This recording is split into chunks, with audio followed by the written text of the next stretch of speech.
Vim do futuro para dizer que sobrevivemos. Sim, sobrevivemos a 2026. Isso me lembra aquela fábula do pastor de ovelhas que vivia gritando: "Olha o lobo! Olha o lobo!" E todo mundo saía correndo. Só que o lobo nunca vinha de fato. Ele repetiu isso tantas vezes que quando alguém gritou: "Olha o lobo!", ninguém acreditou, mas justamente naquele dia o lobo apareceu e atacou o rebanho. E nesse período de início de ano, que a gente está até com as energias renovadas e a gente passa a acompanhar as previsões e expectativas para o restante do ano, especialmente em 2026, ano de Copa do Mundo e principalmente ano de eleições, e como sempre acontece, aliás, tem até piorado, a gente já pode esperar por aquelas previsões catastróficas, sempre ditas com aquela roupagem de baixaria muitas das vezes, mas que, como eu estou vindo do futuro para contar para vocês, não se confirmaram. E aí entra o desafio, né, de como não se deixar afetar por esse noticiário, por todo esse bombardeio aí de notícias encharcadas de meias verdades, né? Como que a gente faz para que isso não afete os nossos planos para o restante do ano? E até para trazer todo mundo para a mesma página, para que ninguém ache que vai ser uma particularidade de 2026, vamos dar uma relembrada aqui em outros anos eleitorais, o que aconteceu naquela época. 2010 teve alerta de bagunça no campo e com o candidato afirmando que caso a Dilma vencesse, haveria mais invasões do MST. Bom, a gente está aqui pouco mais de 15 anos depois e a gente está percebendo que o país, pelo menos por enquanto, não virou esse faroeste. Em 2014, o susto ficou a cargo de um relatório financeiro emitido por um grande banco, o Santander, para um segmento de clientes de alta renda. Esse relatório trazia algumas informações ali alarmistas diante do cenário de uma possível reeleição da então presidente. Logo em seguida, o banco se retratou, emitindo uma nota afirmando que o relatório anterior feria as próprias diretrizes internas do banco, e nessa mesma nota ele reafirmava a convicção de que a economia brasileira seguiria uma trajetória econômica bem-sucedida, mas naquela altura o pessimismo já estava espalhado. E o alarmismo ele não tem lado, né? Ou melhor, ele está dos dois lados.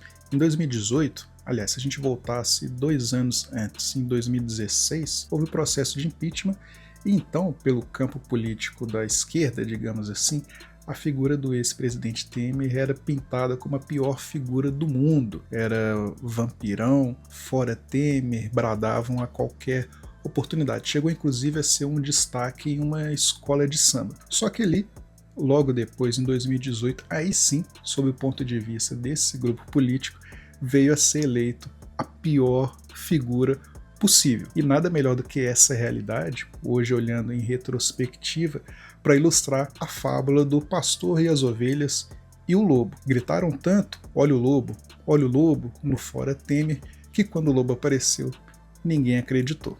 Percebe? E agora, mais recentemente, em 2022, muita gente acreditando que haveria o fechamento de igrejas. E aí, hoje, 4 anos depois, eu deixo para você responder nos comentários se isso chegou a acontecer, talvez aí na cidade que você mora, ou aí por perto. Deixa sua colaboração aqui nos comentários. Percebem o padrão? O lobo sempre muda. Uma hora é a economia, outra hora é a moral, mas a mecânica, a dinâmica da coisa é sempre a mesma. E alguém poderia defender o caráter didático dessas previsões catastróficas pelo fato de que, mesmo elas apontando para uma hipótese com remotas chances de se concretizar na vida real, a previsão por si só, isso faria com que a gente se movesse, e a nossa ação é o que garantiria que aquela hipótese não se concretizasse na vida real. Então a tragédia só não se confirmou porque a gente ouviu essas previsões catastróficas e a gente se mexeu. Seria um revisionismo freestyle, eu diria. E para os exemplos e efeitos de tudo que eu trouxe até aqui, eu vou citar o título de uma música que cabe. Qual mentira vou acreditar? E você, qual mentira você vai acreditar em 2026, sabendo que nós vamos ter um cenário muito provavelmente pior do que esses que eu trouxe até aqui? Porque até agora eu falei de algumas previsões apocalípticas, digamos, institucionais, de grandes veículos de comunicação. E se fosse só isso, tava bom, digamos. Mas hoje, como é do nosso dia a dia o uso de redes sociais, a gente está submerso, está sujeito ao rage bait, para ficar melhor. E 2025, por exemplo, teve bastante. Esse aqui, por exemplo, o Brasil tá tão na M que uma pessoa solteira que ganha 10 pau não vive tão bem assim. Mais de 7 mil visualizações, quase 1.000 comentários, 7 mil likes, discussão sobre se 10 mil reais seria um bom salário no Brasil, ou se não vale muita coisa. E aqui, se tratando de uma pessoa solteira. Clássicos da literatura brasileira e internacional categorizados como coisas que os pobres valorizam. Nas entrelinhas, nem tão entrelinhas assim, quem consome, quem lê esse tipo de livro, não iria e não irá prosperar. Mais de 200 mil visualizações. E aí, que tal? O dedo de postar uma resposta chega a tremer, né?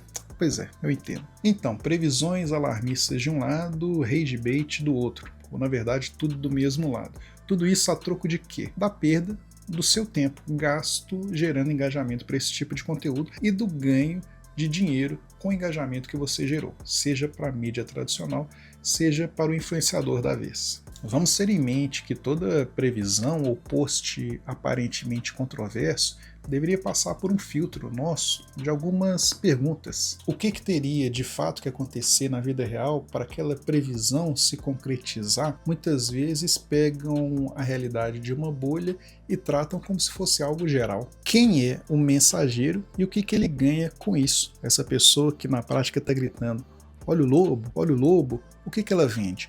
Curso, clique, consultoria, engajamento? E talvez o mais importante, mesmo se aquela previsão catastrófica vier a se confirmar, ou mesmo se aquele post controverso for verdade, o que isso muda na sua vida? O que interfere nos seus planos? Deveria interferir? Faria sentido então você largar tudo e passar a se preparar para aquele final apocalíptico? Olha, do futuro que eu vim, eu posso te dizer que o país ainda está de pé, com o governo da ocasião, seja ele qual for. Quem tinha um salário de 10 mil reais viveu muito bem e quem leu os clássicos da literatura ficou rico.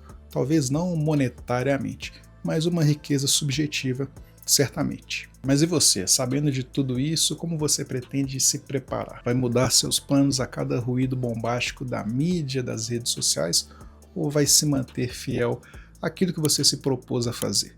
Compartilhe as suas expectativas aqui nos comentários e até uma próxima.